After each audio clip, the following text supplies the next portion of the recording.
لہروں سے لڑا کرتا ہوں میں سمندروں میں اتر کر، ساحل پہ کھڑے ہو کر میں سازشیں نہیں کرتا۔ وائٹ یونیفارم اور کیپ پہنے وہ پاکستان نیوی شپ اسلت میں کھڑا تھا۔ یہ پاکستان نیوی کی F-22 ذوالفقار کلاس کی شپ ہے۔ اس شپ کی خاصیت یہ ہے کہ یہ خاص میزائل رکھتی ہے جو دور سے دشمن کے سب مرین اور شپ کو پہچان کر اس پر میزائل داغنے کی صلاحیت رکھتی ہے۔ ہیلو کمانڈر مشتبہ Waleed Haider, it's control room. An Indian K-48 is detected in our area. It is your target. جیب میں رکھے واقی ٹاکی سے آئی آواز پر وہ متوجہ ہوتے اندر کی جانب بڑھا۔ Order received, over and out. Walkie talkie دوبارہ سے جیب میں رکھتے وہ شپ کی میزائل بیسمنٹ کی طرف بھاگا۔ کیا ہوا لالے؟ اب کس کی موت آئی ہے؟ بیسمنٹ میں موجود شہیر نے اسے شرارتی نظروں سے گھورا۔ وہی ہمیشہ کی طرح انڈین آرمی، نہ جانے کیوں ان کو سکون نہیں آتا۔ روز ہمارا ایک آدھ میزائل ضائع کروانے آ جاتے ہیں۔ مصنوعی سنجیدگی سے کہتا وہ شہیر کو کہکل کرنے پر مجبور کر گیا۔ شہیر جانتا تھا کہ اب اگلے کچھ سیکنڈز میں انڈین سب مرین کے ذرے بھی نہیں ملیں گے، کیونکہ وہ کمانڈر مشتبہ ولید حیدر کے ایریا میں آنے کی غلطی کر بیٹھے ہیں، جس کا نشانہ خطا نہ ہونا ناممکن سی بات تھی۔ وہ اپنی جگہ پر بیٹھا دوربین سے سب مرین کی حرکت پر نظر رکھے ہوئے تھا۔ انڈین K-48 آہستہ آہستہ نام محسوس انداز میں ان کی شپ کے قریب آتی جا رہی تھی۔ مشتبہ کے چہرے پر اس کی چالاکی پر تمسخر بھری مسکراہٹ ابھری۔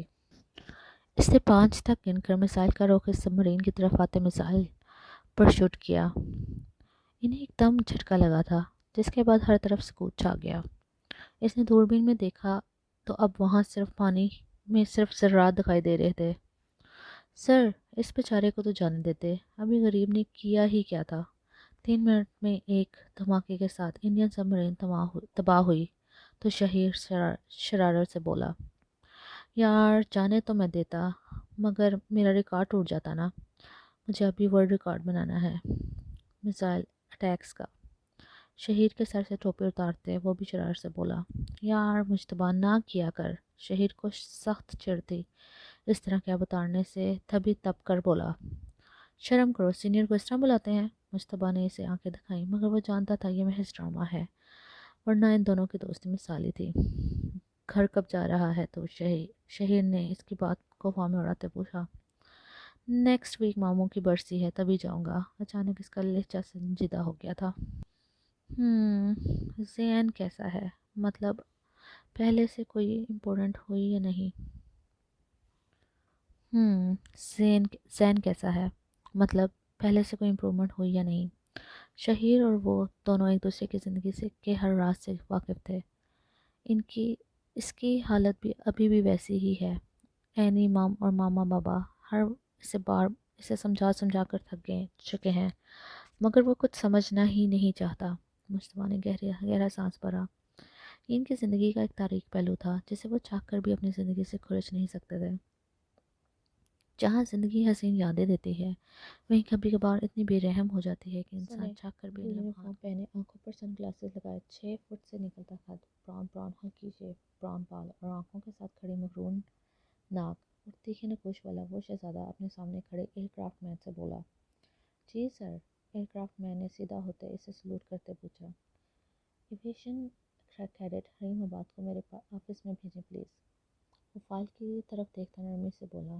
ایئر کرافٹ مین نے غور سے اس حسین شہزادے کو دیکھا جو بہت نرم بولتا تھا، چھوٹے بڑے ہر کسی کی عزت کرتا تھا، بس مسکراتا بہت کم تھا۔ جی سر، سپاہی سے کہتا باہر کی جانب بڑھ گیا۔ حریم کو اس کا پیغام ملا تو وہ چلتے ہوئے اس کے آفس کی طرف آ گئی۔ باہر رک کر دروازے پر دیکھا تو ونگ کمانڈر ارتضیٰ ولید حیدر کی نیم پلیٹ لگی تھی۔ یہ رینک پڑھ کر اس کے دل میں ایک دم درد سا اٹھا تھا۔ میں آئی کم ان سر؟ اس نے ہلکا سر اندر کرتے کہا تو وہ اپنی چیئر سے کھڑا ہوتا ہر سر ہلا گیا۔ حریم اندر آ کر کھڑی ہو گئی اور اس کے اگلے آرڈر کی منتظر تھی۔ پرنسس یہاں آئیں۔ ارتضیٰ نے گلاسز اتار کر رکھتے بازو پھیلائے اس سے پاس بلایا، اور وہ شاید جانتی تھی کہ اس نے اسے کیوں بلایا۔ وہ چلتے ہوئے آ کر خاموشی سے اس کے سینے پر سر رکھ گئی۔ صبح سے دل میں پھلتی بے چینی کو سکون ملا تھا۔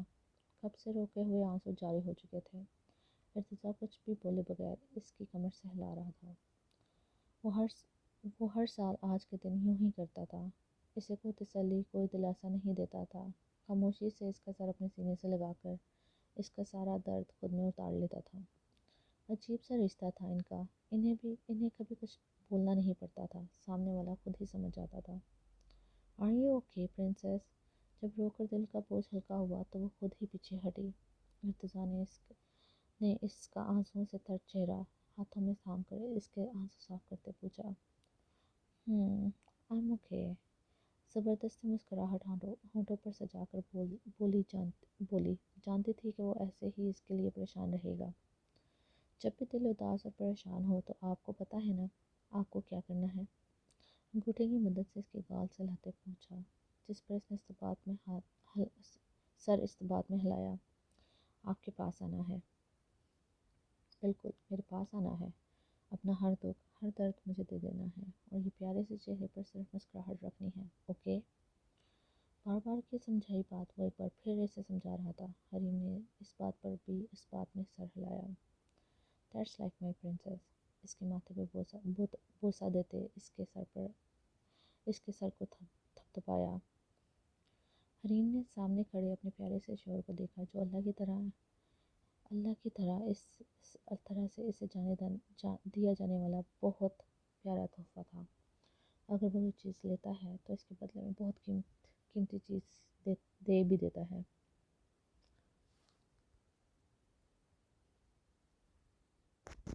پینتھر، یہ کیس بہت زیادہ رسکی ہے، ہمیں بہت سوچ سمجھ کر فیصلہ کرنا ہوگا، لیپرڈ نے اپنے سامنے کھڑے پینتھر کو دیکھ کر کہا، حالانکہ اسے اچھے سے پتا تھا کوئی فائدہ نہیں، جو پینتھر سوچ لے وہ کر کے رہتا ہے۔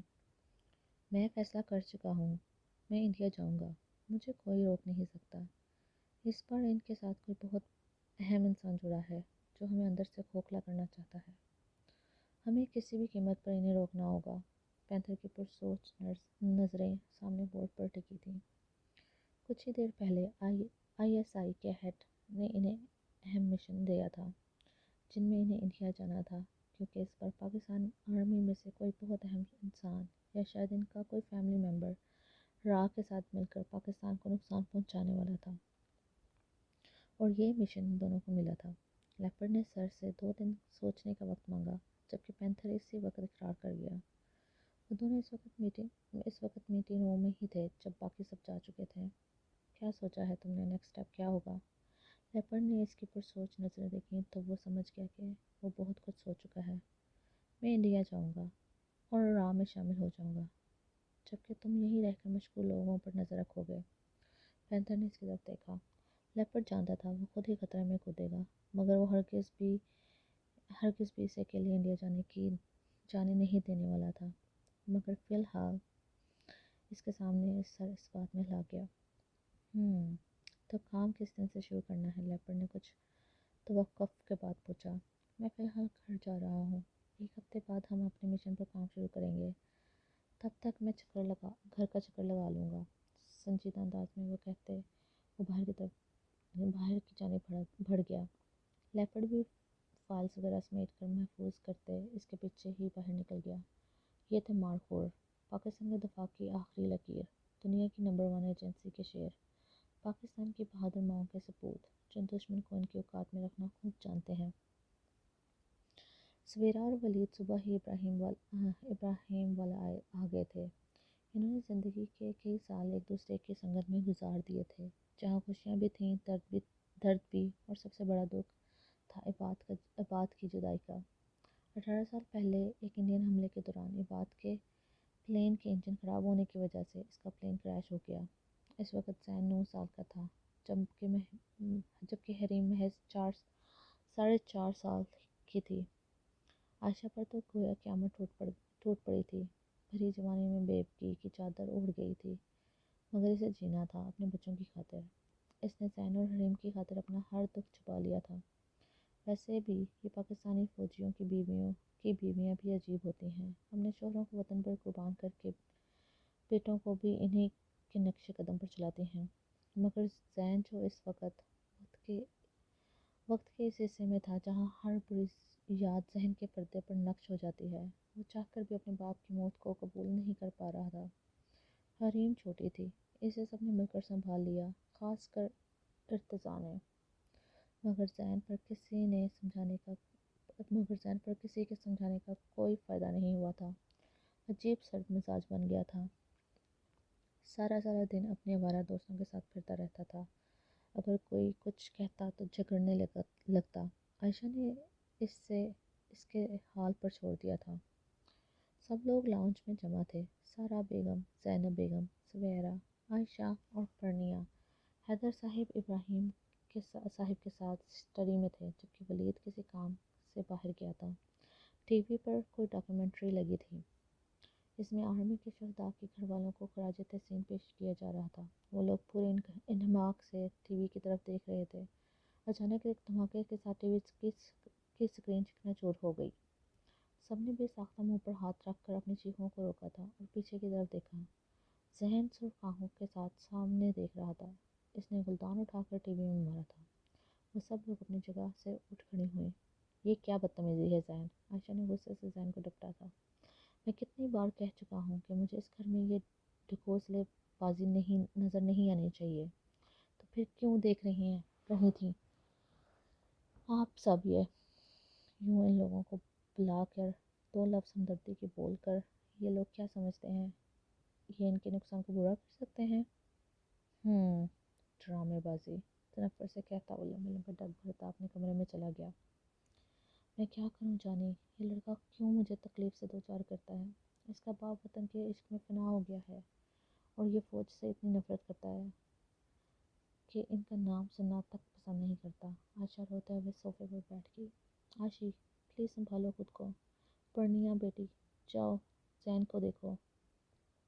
سویرا عائشہ کے کندھے کے گرد ہاتھ پھیلائے پرنیا سے بولی تھی۔ پرنیا سر ہلاتے ہوئے زین کے روم کی طرف بڑھ گئی، جہاں سے توڑ پھوڑ کی آوازیں آ رہی تھیں۔ اس نے کچھ دیر رک کر اندر جھانکا، اب وہ پہلے کی نسبت پرسکون تھا۔ پرنیا چلتے ہوئے اس کے پاس کھڑکی میں آ کھڑی ہوئی۔ کیسا فیل کر رہے ہو آپ؟ اسے باہر جھانکتا ہوا دیکھ کر پوچھا۔ اس نے جواب دینا اس سے ضروری نہیں سمجھا۔ پرنیا کو اس پر شدید حیرت ہوئی تھی کہ اسے اس کا نیچے کیا گیا عمل یاد آیا۔ کیوں؟ آخر کیوں ہو تم ایسے؟ ایک محب وطن فوجی کے بیٹے ہو تم، اتنی نفرت کیوں کرتے ہو وردی سے اور وردی والوں سے؟ وہ صدمے سے گنگ تھی۔ کوئی نہیں اتنی نفرت کیسے کر سکتا ہے کسی سے؟ ہاں، نفرت ہے مجھے وردی سے، نفرت ہے پاک آرمی سے، کیونکہ اس وردی نے مجھ سے میرا سب کچھ چھین لیا ہے، میرا عشق مجھ سے دور کر دیا۔ کیوں؟ آخر کیوں؟ کیا قصور تھا میرا؟ اس کی آنکھوں سے نفرت کی چنگاریاں نکل رہی تھیں۔ مگر وہ سب قسمت میں لکھا تھا اور ہونے کو کون ٹال سکتا ہے؟ اس نے اسے سمجھانے کی بے ضرر سی کوشش کی تھی، جبکہ جانتی تھی کہ اس کا کوئی فائدہ نہیں ہونے والا۔ دل کو بہلانے کو غالب خیال اچھا ہے، یہ سب فضول تاولے مجھے مت دو۔ تمہاری کوئی بھی بات اس سچ کو بدل نہیں سکتی کہ میری زندگی اور حالات کی ذمہ دار پاک آرمی ہے۔ تمسخر بھری مسکراہٹ لبوں پر سجائے وہ لاجواب کر چکا تھا۔ اباد کے بعد زین کو ہر چیز سے عجیب سی چڑ ہو گئی تھی۔ اس کی نظر میں اگر اس کا باپ آرمی میں نہ ہوتا تو وہ اتنی جلدی دنیا سے نہ جاتا۔ زین سب سے زیادہ اباد کے قریب تھا اور وہ اس کے جانے کے بعد کئی راتیں سکون سے نہیں سو سکا تھا۔ ہر روز وہ پوری رات جاگ کر گزار دیتا، کیونکہ اسے محبت میں اپنی آغوش میں سلانے والا باپ اس بے رحم دنیا کو چھوڑ کر جا چکا تھا۔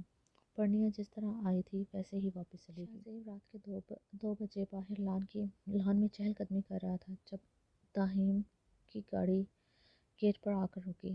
وہ شاہ زیب کو وہاں دیکھ کر سمجھ چکا تھا کہ آج اس کی کلاس پکی ہے۔ اس نے گاڑی سے نکلتے چہرے پر زمانے بھر کی معصومیت سجانی چاہی۔ السلام علیکم بابا جانی۔ داہیم نے شاہ زیب کے قریب آتے اس کا ہاتھ تھام کر ہونٹوں سے لگایا۔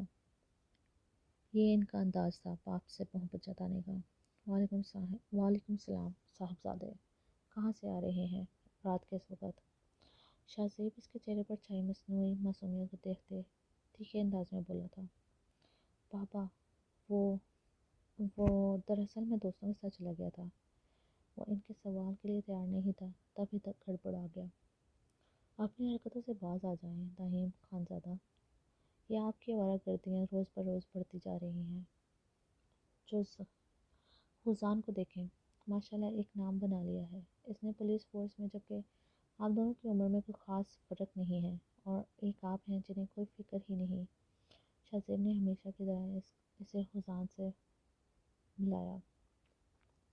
تہیم خاموشی سے سر جھکائے اس کی ڈانٹ سن رہا تھا، جبکہ وہ خود بول بول کر تھک گیا تو چپ ہو گیا، کیونکہ اس کے بیٹے نے ڈٹائی میں پی ایچ ڈی کر رکھی تھی۔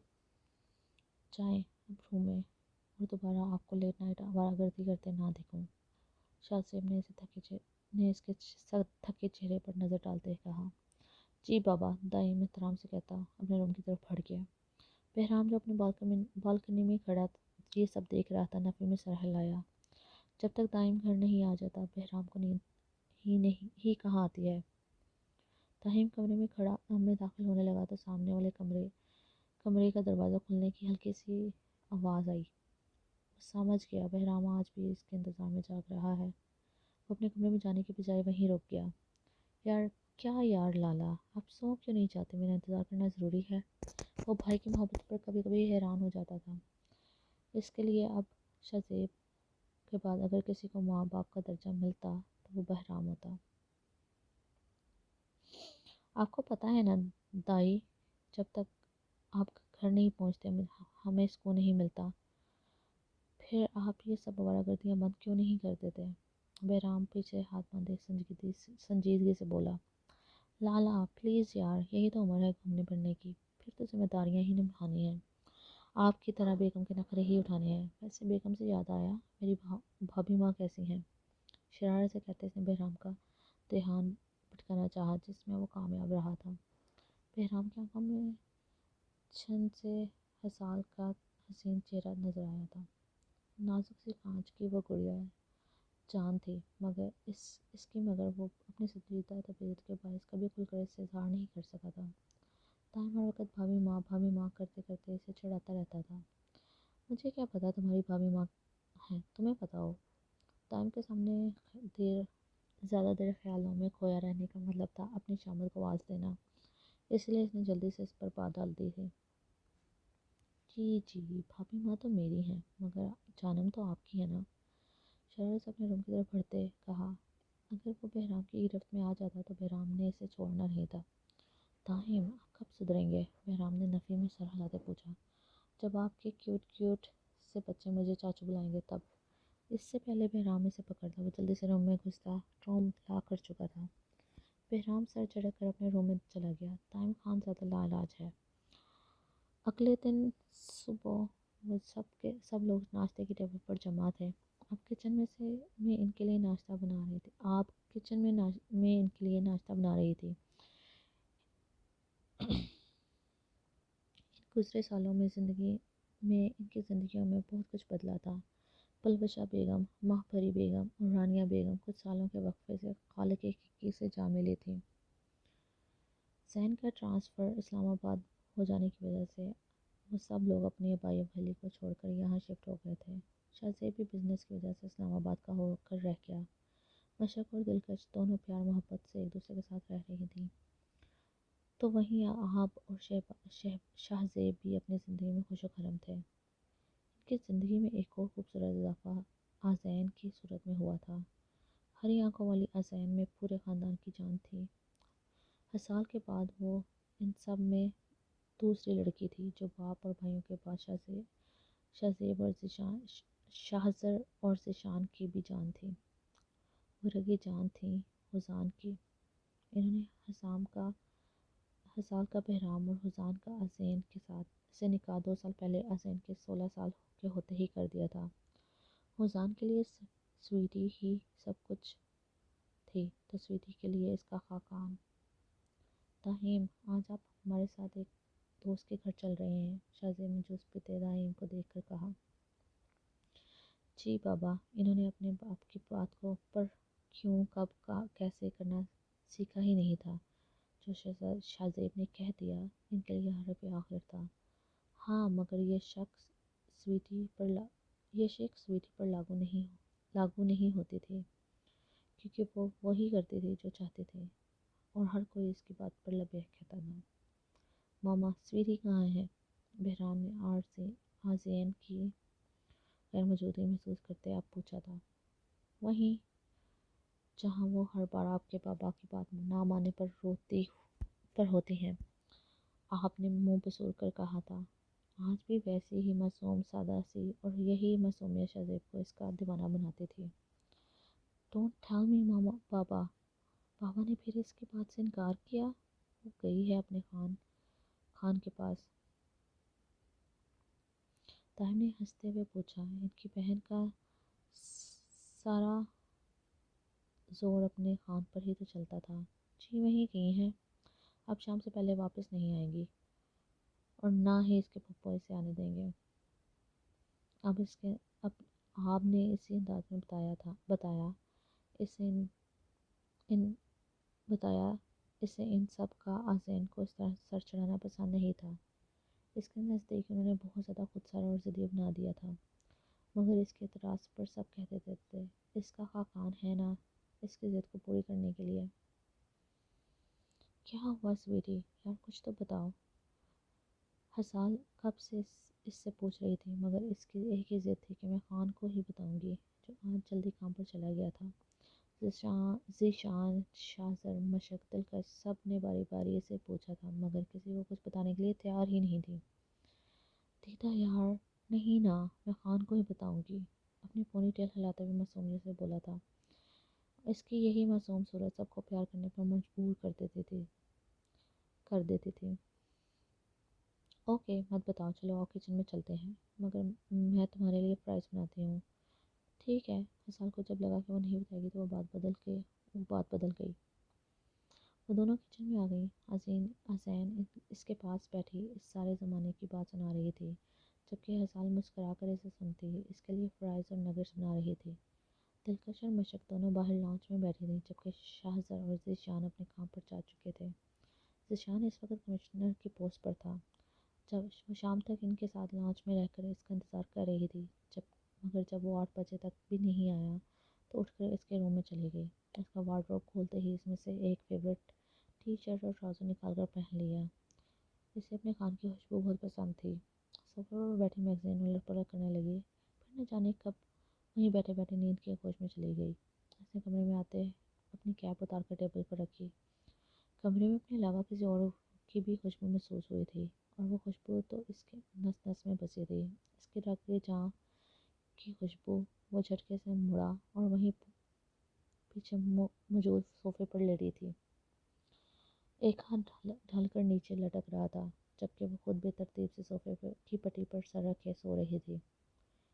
ایک تو اس کی جانا کو نیند بہت آتی تھی، اسے دیکھتے ہی ساری تھکن کہیں دور جا سوئی تھی۔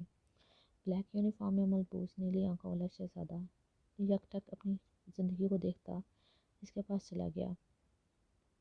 اس کے سر کے پاس نیچے بیٹھے اس کے بازو کو اٹھا کر صوفے پر رکھا۔ سویری ویک اپ میری جان۔ انگلی سے اس کے بال چہرے سے ہٹائے، اور اس وقت اس کی سویٹی دنیا کی سب سے معصوم لڑکی لگ رہی تھی۔ حالانکہ وہ کتنی معصوم تھی وہ یہ اچھے سے جانتا تھا۔ اگر اس نے خوبصورتی اپنے باپ سے چڑھائی تھی تو معصومیت میں وہ اپنی ماں کا پر تو تھی، مگر شرارتوں میں وہ بالکل اپنے سسر پر گئی تھی۔ اس کی انگلیوں کا لمس محسوس کرتے ہوئے اچانک سے آنکھیں کھول گئی۔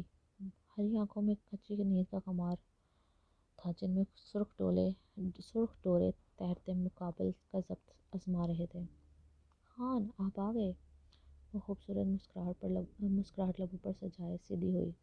اس وقت بلیک ٹی شرٹ اور بلیک ٹراؤزر میں ملبوس تھا۔ وہ یقیناً اس نے اسی کے وارڈروب سے نکالے تھے۔ وہ ہمیشہ ایسے ہی کھلیے میں ملتی تھی، گھر میں اپنے بھائیوں کے، اور یہاں آتے تو اس کے کپڑوں کا کباڑا کرتی تھی۔ جی خان کی جان، خیریت؟ آپ یہاں کیوں لیٹی ہیں؟ اس کا حلیہ دیکھ کر اور دلکشی سے مسکرا دیا۔ وہ ہمیں آپ سے ضروری بات کرنی تھی نا۔ وہ چہرے پر زمانے بھر کی معصومیت سمیٹ لائی، اور ایسا تب ہی ہوتا تھا جب اسے کوئی بات منوانا ہوتی تھی۔ حکم کریں جانا۔ دل پر ہاتھ رکھے جگہ۔ ہمیں گاؤں جانا ہے، بابا نہیں مان رہے۔ اس کے انداز پر مان بھری مسکراہٹ سجائے بولی تھی۔ اس کا خان اس کی کوئی بات نہیں ٹال سکتا تھا، مگر اسے ضروری کام تھا۔ اس کے مسکراہٹ کم ہوتے دیکھ کر وہ اپنا کام بھاڑ میں جھونک چکا تھا۔ اس کے نزدیک اگر کوئی اہم تھا تو وہ صرف سویٹی۔ اوکے سویٹی، اب ریڈی رہیے گا، جب جانا ہو مجھے کال کر دیجیے گا۔ نیچے سے کھڑا ہوتے بولا، oh Khan, you are the best, I love you. وہ ہر بار کی بار ایسے ہی معصومیت سے اظہار کر کے اس کا ضبط آزماتی تھی۔ سب اس سے یوں ہی رن مرید نہیں کہتے تھے۔ اس کے نزدیک اس کے بابا سب سے بڑے زن مرید تھے، مگر اس نے اپنے باپ کو بھی پیچھے چھوڑ دیا تھا۔ حسال ہر بار اسے چھیڑتی تھی، مگر وہ محض مسکرا دیتا تھا۔ اچھا اب آپ گھر جائیں یا یہیں رکیں گی؟ اس کے چہرے پر نظر جمائے بولا۔ نہیں حسال دیدہ کہہ رہی تھیں کہ آج ہم ان کے ساتھ رکیں گی، اور سر دائیں بائیں ہلاتے بولی۔ اس کی اس ادا سے حزان کا دل دھڑکا تھا۔ یوں مت کیا کریں جانا، اس کے چہرے کو دونوں ہاتھوں میں تھام کر روکا تھا۔ چلے جائیں اب جا کر آرام کریں۔ اس کے گال تھپتھپاتے جتنی دیر اس کے سامنے رہتی، اس سے ایسے ہی اپنے ضبط پر کڑے پہرے لگانے پڑتے۔ اس بات پر وہ سر ہلا کر روم سے باہر نکل گئی۔ اس کا رخ حسال کی طرف کمرے کی طرف تھا۔ حسان چند لمحے کھڑا اس کا احساس محسوس کرتے چینج کرنے چل دیا۔